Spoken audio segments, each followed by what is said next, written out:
अक्सर आलोचना साहित्य पद्यात्मक शैली में लिखी जाती है, लेकिन मैंने अपने कविताओं के जरिए आलोचना साहित्य को गद्यात्मक शैली में भी लिखने की कोशिश की है।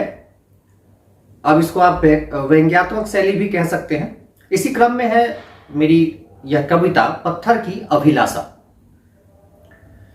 कवि अपने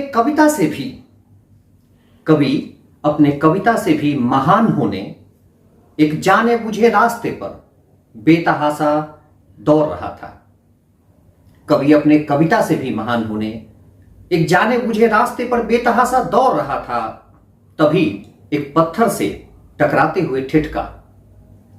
तपाक से पत्थर ने पूछ लिया कि तुम वही हो ना जिसकी अभी अभी कोई किताब छपी थी।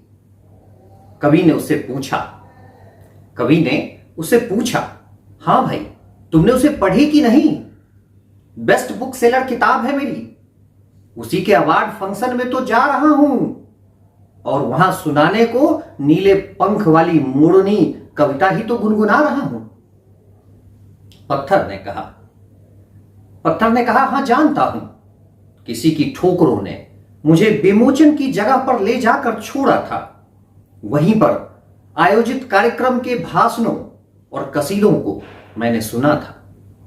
मुक्त छंद के कविता के साथ साथ तुम प्रबंधन भी अच्छा कर लेते हो, लेकिन तुम्हारी यह भागदौड़ बता रही है कि कविता से ज्यादा कवि प्रसिद्ध होना चाहता है।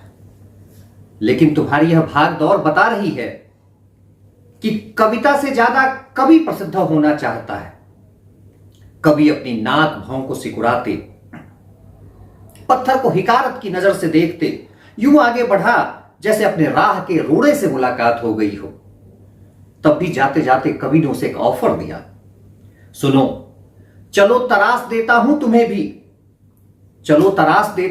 भी, रखवा देता हूं किसी महलों की ड्योढ़ी पर, या तुम कहो तो मंदिर में भी जगह बन सकती है, तुम भी पूजे जाओगे।